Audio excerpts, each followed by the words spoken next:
Good morning, everyone, and welcome to a new day of learning. I am your reporter for today, and my topic is all about resolve conflict non violently. And before anything else, we have the learning outcomes. At the end of the lesson, the student must be able to first, we have define conflict. The second, analyze a conflict in terms of the needs of the parties.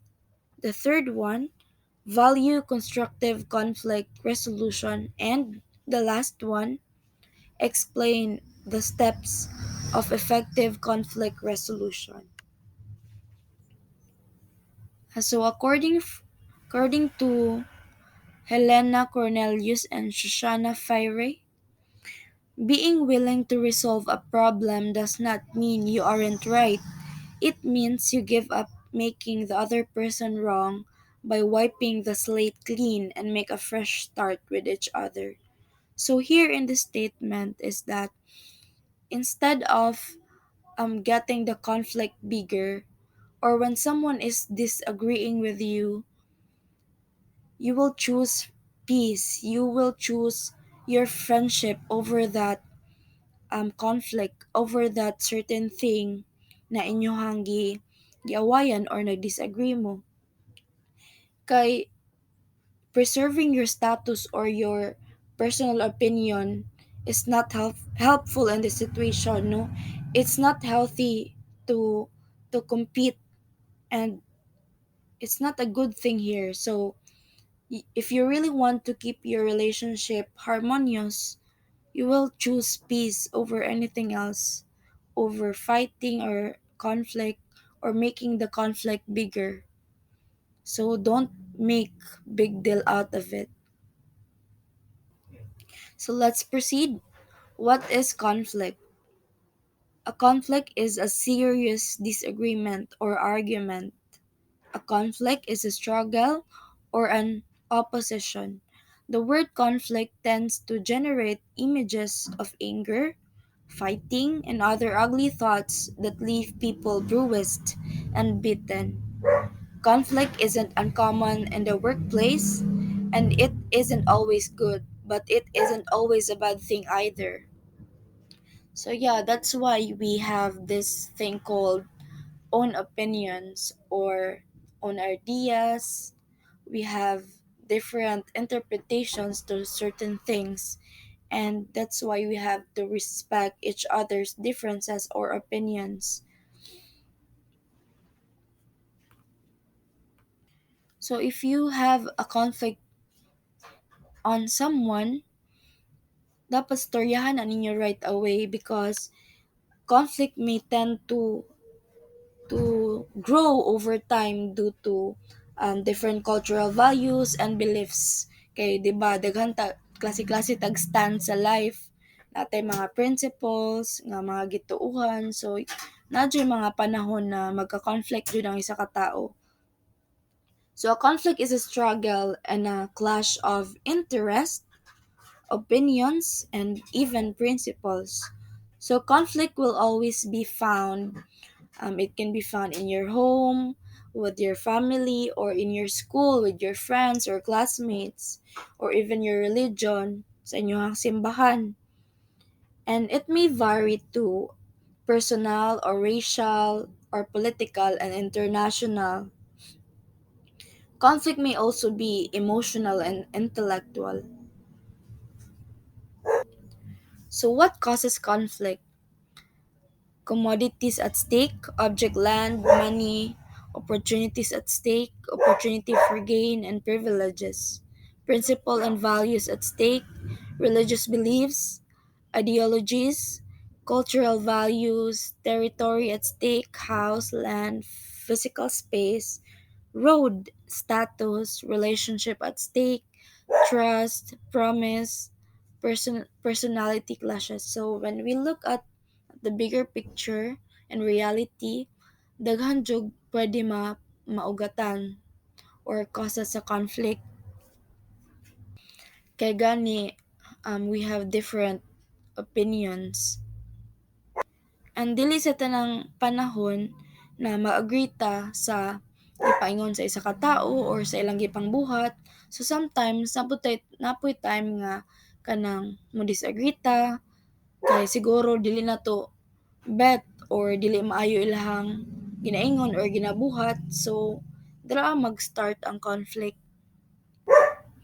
For example, sa relationship, you put so much trust into someone else and then they break it.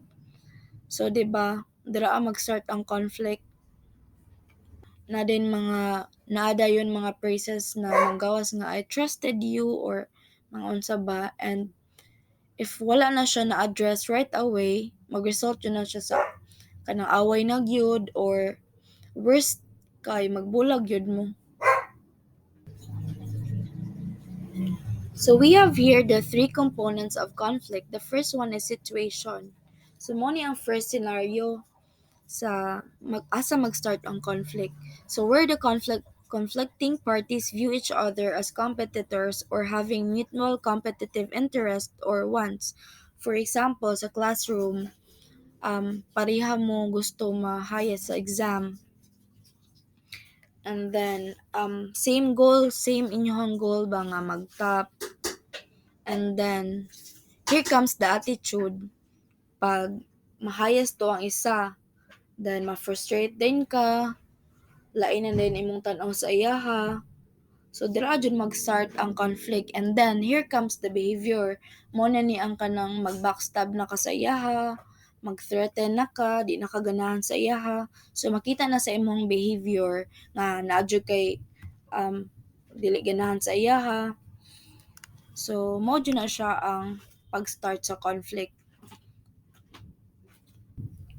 So next, let's proceed to, can conflict be constructive? So kamo, in your own opinion, can conflict be constructive? So yes, and it depends on the way you look at the conflict. If you look at it from a constructive attitude, then you felt positive. So to have a positive attitude towards a conflict is to take it as a challenge, an opportunity for development and self correction.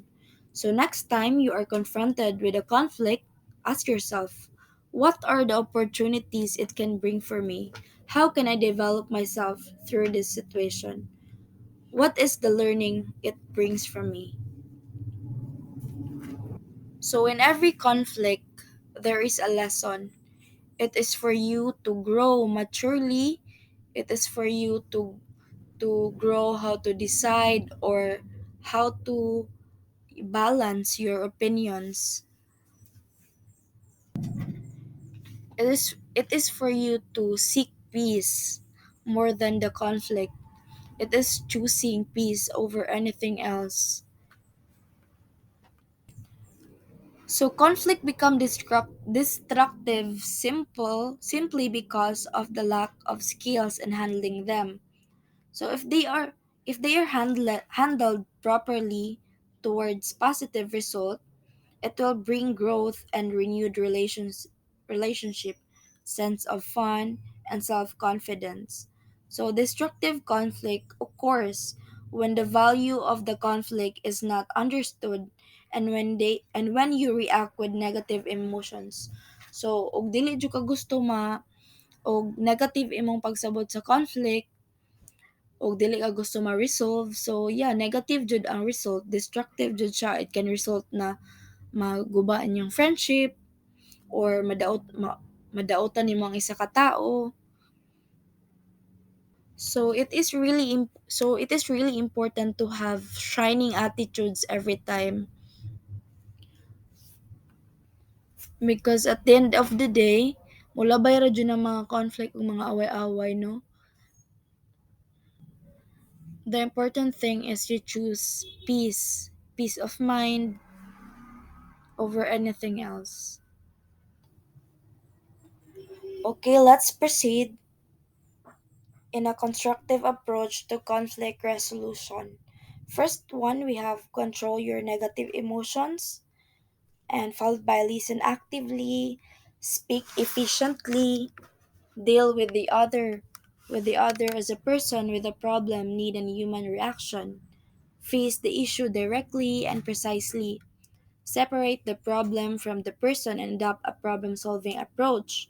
Show understanding and be understood. Be willing to change your position in face of facts and reasons. Use a sense of humor.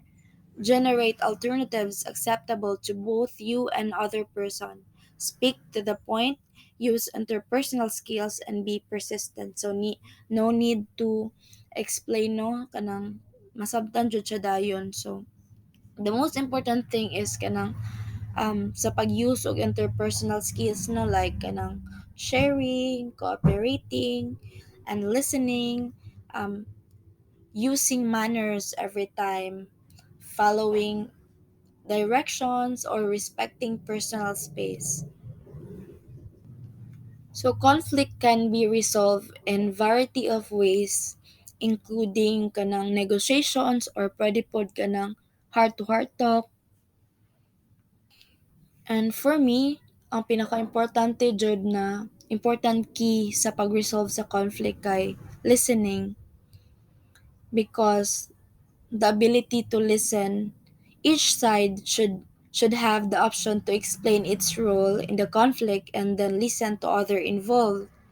And you can determine where the breakdown or asa dapit mo nagkamali just by listening to all sides in the conflict. So I guess that would be all, and thank you for listening, and I hope na amoy mga nakuha na lesson takeaways. So thank you.